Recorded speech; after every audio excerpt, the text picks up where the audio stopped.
Hello दोस्तों, आप सभी का स्वागत है हमारे चैनल एग्जाम वाणी में। मैं राधिका गर्ग आज आप सबके साथ जुड़ी हूँ DSSB PRT के पेपर के साथ।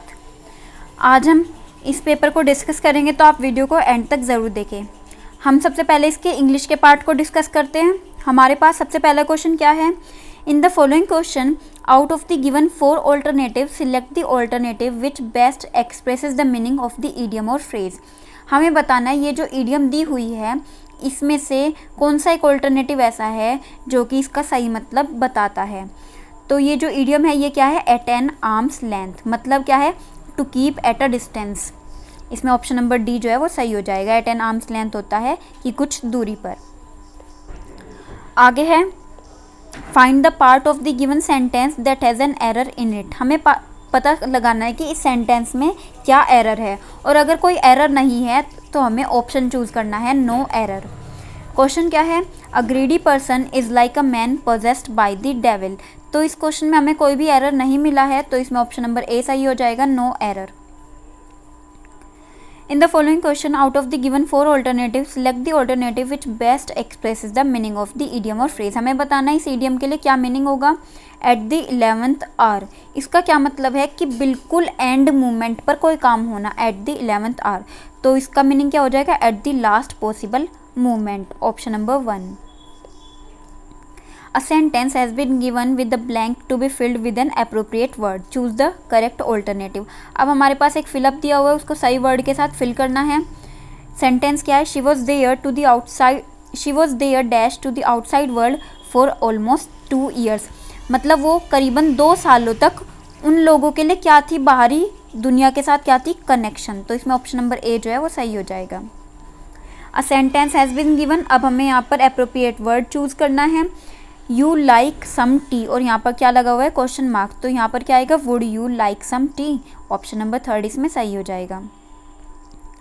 Next is in the given question 4 words are given out of which 1 is correctly spelled. अब 4 वर्ड दिए हुए हैं जिसमें से एक की स्पेलिंग सही है, और हमें ढूंढना है कि किसकी स्पेलिंग जो है सही है। अब हमने देखा इन चारों में किससे ये जो है मैच कर रहा है, तो ये देना चाह रहे हैं एक्वायर की स्पेलिंग। तो एक्वायर की स्पेलिंग क्या होती है, ACQUIRE। तो हम देख लेंगे ऐसा कौन से ऑप्शन में स्पेलिंग, ऑप्शन नंबर 2 में। तो हमारा ऑप्शन नंबर 2 इसमें सही हो जाएगा। नेक्स्ट इज हमें इस सेंटेंस को करेक्ट ऑर्डर में लगाना है। कुछ इस तरीके से 4 पार्ट्स में डिस्ट्रीब्यूट कर दिया है, तो हम देखते हैं कैसे आएगा। Shiamak is an innovative and popular dance choreographer. तो इसका सीक्वेंस क्या हुआ, RPSQ, option number 3। Next is हमें सेम एज दी वर्ड बताना है, मतलब क्या बताना है, हमें सिनोनिम बताना है। हमारे पास शब्द क्या है, अवेयरनेस। अवेयरनेस का मतलब होता है जागरूकता। तो अब देखते हैं इसके लिए सिनोनिम क्या होगा, जॉइन। जॉइन का मतलब होता है शामिल होना, तो ये तो जागरूकता का सिनोनिम नहीं हो सकता। इग्नोरेंस मतलब होता है अज्ञान, तो ये भी नहीं होगा। स्टूपिडिटी का मतलब होता है मूर्खता, तो ये भी नहीं होगा। नेक्स्ट है अलर्टनेस। अलर्टनेस का मतलब क्या होता है, सजगता, तो ये क्या है, सिनोनिम है। तो हमारा ऑप्शन नंबर डी इसमें सही हो जाएगा। आगे चलते हैं, हमें इसमें फाइंड करना है कि क्या एरर है, और अगर एरर नहीं होगा तो हमें नो एरर का ऑप्शन चूज़ करना है। हमने देखा how amused everyone would be if they knows what really happened. यहाँ पर क्या है, दे के साथ क्या आएगा, ये क्या है, प्लूरल है, तो इसमें क्या आना चाहिए, नोज की जगह KNOW, नो आना चाहिए। तो हमें यहाँ पर एरर मिल गया, तो हमारा ऑप्शन नंबर ए सही हो जाएगा, knows what really happened. Next sentence को हमें करेक्ट ऑर्डर में लगाना है, तो हम देखेंगे किस तरीके से ऑर्डर लग सकता है। The poet regrets throwing a log of would at the withdrawing snake. तो हमारा सही ऑप्शन क्या होगा, QPSR, ऑप्शन नंबर 3। नेक्स्ट हमें वर्ड की करेक्ट स्पेलिंग देखनी है कि कौन से वाली सही है। तो यहाँ पर क्या वर्ड देना चाह रहे हैं, सिमेट्री, जिसका मतलब होता है कब्रिस्तान, और इसकी स्पेलिंग क्या होती है, CEMETRY। तो ऑप्शन नंबर 3 इसमें सही हो जाएगा। नेक्स्ट इज हमें बताना है अपोजिट। ग्रिम का मतलब एंटोनिम। ग्रिम का मतलब होता है भयंकर। एक्यूरेट का मतलब क्या होता है, बिल्कुल शुद्ध, बिल्कुल सही, तो ये नहीं हो सकता। ब्लीक का मतलब होता है बेरंग, तो ये भी नहीं होगा इसका एंटोनिम।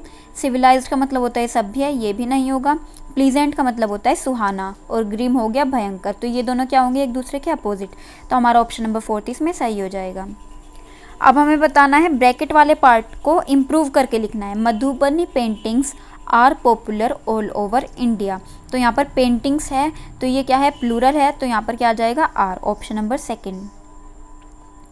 अब हमें ब्रैकेटेड पार्ट को सही करके लिखना है। Never before had we entered the principal's office, हम इससे पहले प्रिंसिपल के ऑफिस में कभी नहीं गए हैं, तो एंटर्ड ऑप्शन नंबर थर्ड इसमें सही हो जाएगा।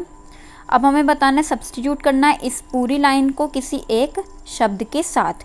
One who does not express himself freely, मतलब जो इंसान अपने आप को अच्छे से खुलकर एक्सप्रेस नहीं कर पाता, दिखा नहीं पाता, तो उसको क्या बोलते हैं, introvert.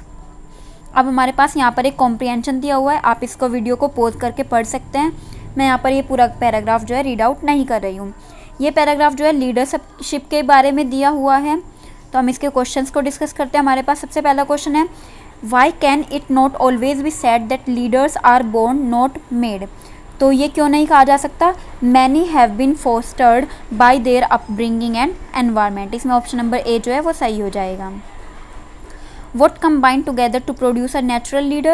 Charisma, inspirational qualities and ways of handling people. Next is how do effective leaders learn? वो किस तरीके से सीखते हैं? Through their own experiences. Next is according to the passage what is leadership? Leadership क्या है passage के according? Being able to achieve goals with the help of people. Last question English के part का which word from the passage means the same as determine? Determine का क्या बताना है, हमें सिनोनिम बताना है, तो वो होगा एस्टेब्लिश। तो अब हम आगे चलते हैं हिंदी के पोर्शन की तरफ। हमारे पास सबसे पहला क्वेश्चन है, हमें इस मुहावरे का सही अर्थ बताना है। मुहावरा क्या है, नाम फैलाना। नाम फैलाने का मतलब आई होप आपको पता भी होगा, जनरल हिंदी का ही तो क्वेश्चन है, यह है मशहूर होना, ऑप्शन नंबर फोर्थ इसका सही हो जाएगा। नेक्स्ट क्वेश्चन है, हमें बताना है कि ये जो वाक्य दिया हुआ है नीचे, ये किस तरह का वाक्य है। तो वाक्य क्या है, रमन ने घर का काम खत्म किया और खेलने लगा। ये किस तरह का वाक्य है, इसमें पहला जो वाक्य है वो कैसा है, प्रधान वाक्य है, और जो दूसरे वाला वाक्य है खेलने लगा, यह आश्रित वाक्य है, क्योंकि ये जो खेलने लगा है ये पहले वाले वाक्य के बिना इनकम्प्लीट है, अधूरा है, तो ये किस तरह का वाक्य होगा, संयुक्त वाक्य है। हमारा ऑप्शन नंबर थर्ड इसमें सही हो जाएगा। आगे चलते हमें समास बताना है यथाशक्ति में। यथाशक्ति में समास होगा अव्ययी भाव समास, क्योंकि अव्ययी भाव समास में क्या होता है, जो पहला पद होता है वो अव्यय होता है, जैसे इसमें यथा जो है वो अव्यय है और शक्ति है संज्ञा, तो इसलिए इसमें ऑप्शन नंबर फोर्थ सही हो जाएगा, अव्ययी भाव समास। फिर हमें बताना है, उचित शब्द बताना है, इस जगह पर क्या आएगा, ये डैश मीठे नहीं हैं। मीठे से मतलब हमें पता चल रहा है कुछ खाने की चीज़ है, तो पहला ऑप्शन देखते हैं, बीर का मतलब होता है बहादुर, बेर खाने की चीज़ होती है, तो ये ऑप्शन इसमें आ सकता है। बैर मतलब किसी से लड़ाई करना। बार का मतलब होता है जैसे एक बार, दो बार, मतलब बारी के लिए यूज़ होता है, तो इसमें कौन सा ऑप्शन सही होगा, ऑप्शन नंबर टू इसमें सही हो जाएगा, ये बेर मीठे नहीं हैं। आगे चलते हमें बताना है आदेश चिन्ह कौन सा होता है। आदेश चिन्ह होता है ऑप्शन नंबर थर्ड, इस तरीके से बनता है। फिर बताना है हमें पर्यायवाची बताना है कोविद का। कोविद का पर्यायवाची होता है विद्वान, ऑप्शन नंबर सेकंड इसमें सही हो जाएगा। नेक्स्ट क्वेश्चन है हमारे पास, दिए गए वाक्य में किस विराम चिन्ह का उपयोग किया जाएगा, उनकी पहचान कीजिए। तो हमारे पास वाक्य क्या है, वह दूर से, बहुत दूर से आ रहा है, तो इसमें कोमा लगेगा और पूर्ण विराम लगेगा, तो ऑप्शन नंबर फोर्थ इसमें सही हो जाएगा। फिर हमें उचित विलोम शब्द भरना है रेखांकित शब्द का। हमारे पास है, हमने सदा तुम्हें अपना समझा। अपना का जो विलोम होता है वो होता है पराया, तो यहाँ पर आ जाएगा ऑप्शन नंबर थर्ड पराया। फिर आता है हमारे पास पुल्लिंग शब्द बताना है ग्वालिन के लिए, इसका पुल्लिंग होगा ग्वाला, ऑप्शन नंबर सेकंड। फिर आता है हमें बताना है मुहावरे का उचित अर्थ। यहाँ पर कौन सा मुहावरा जो है यूज़ होगा इस रिक्त स्थान पर। अपने प्रिय व्यक्ति के स्वागत में हम क्या कर देंगे, बाल बाल बच गए, इसका मतलब होगा संकट से निकल जाना, तो ये नहीं आ सकता, क्योंकि हम प्रिय व्यक्ति के लिए स्वागत में हम क्या करेंगे, रौनक कर देना, ये भी नहीं होगा। काम तमाम कर देना मतलब किसी को मार डालना। आंखें बिछा देते हैं, इसमें ऑप्शन नंबर फोर्थ जो है वो सही हो जाएगा, मतलब प्रेम से स्वागत करते हैं। हमें बताना है कौन सा शब्द जो है वो देशज है। तो देशज शब्द कौन से होते हैं, जिनकी उत्पत्ति के मूल का पता नहीं होता लेकिन वो फिर भी प्रचलन में होते हैं, तो उन्हें देशज शब्द कहते हैं। जैसे कि इसका एग्जाम्पल क्या हो सकता है, लोटा, जूता, पगड़ी, खिचड़ी, तो इसका जो ऑप्शन नंबर टू है वो सही हो जाएगा। जबकि जो अमीर, उम्र और अकल है ये तीनों अरबी शब्द हैं। आगे चलते हैं। हमें सार्थक शब्द ज्ञात करना है। यहाँ पर एक भाषा के विचारों को दूसरी भाषा में व्यक्त करना। इसका मतलब होता है जैसे कि हमने हिंदी में हमने बोला और दूसरी भाषा में कैसे व्यक्त करें। मान लिया इंग्लिश में हम किसी को क्या करेंगे, उसका अनुवाद करेंगे, जैसे इंग्लिश से हिंदी में, हिंदी से इंग्लिश में, तो ये क्या होगा, अनुवाद कहलाता है। तो हमारा ऑप्शन नंबर 2 इसमें सही हो जाएगा। फिर हमें इसमें काल बताना है। महादेवी वर्मा ने संस्मरण लिखे थे, तो इसमें क्या है, लिखे थे मतलब ये कार्य जो है भूतकाल में है और ये पूर्ण हो चुका है भूतकाल में ही, तो इसमें होगा पूर्ण भूतकाल, ऑप्शन नंबर 4। अब हमें संधि बतानी है इसमें आवि जमा कार। तो आप इसमें ध्यान कीजिए, इसमें क्या है, ये विसर्ग लगा हुआ है और उसके बाद इसका जो मेल है वो किसके साथ हो रहा है, एक व्यंजन के साथ हो रहा है। तो जब किसी विसर्ग का मेल व्यंजन के साथ हो या फिर स्वर के साथ हो तो तब उसको क्या कहते हैं, विसर्ग संधि कहते हैं। और इसका मिलने के बाद क्या बन जाएगा, आविष्कार, ऑप्शन नंबर 4। अब हमारे पास यहाँ पर एक पैराग्राफ दिया हुआ है, महात्मा गांधी के बारे में है ये पैराग्राफ। अब हमें इस पैराग्राफ को पढ़ने के बाद क्वेश्चन को सॉल्व करना है। अगर देखा जाए तो ये जो पैराग्राफ है काफ़ी सिंपल भी दिया हुआ है। अगर आप इस पैराग्राफ को नहीं भी पढ़ेंगे तब भी आप इजीली इसके क्वेश्चन को कर पाएंगे, लेकिन फिर भी आई विल सजेस्ट यू कि आप ज़रूर पढ़ें पैराग्राफ।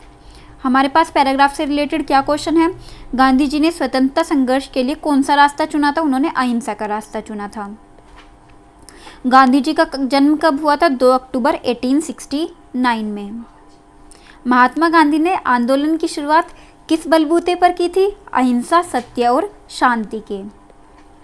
उपयुक्त गद्यांश का उपयुक्त शीर्षक बताना है हमें, महात्मा गांधी, मेरा धर्म, सत्य और अहिंसा, ऑप्शन नंबर 2 इसमें सही हो जाएगा। आज का हमारा आखिरी सवाल, महात्मा गांधी की समाधि स्थल का नाम बताना है, वो है राजघाट में।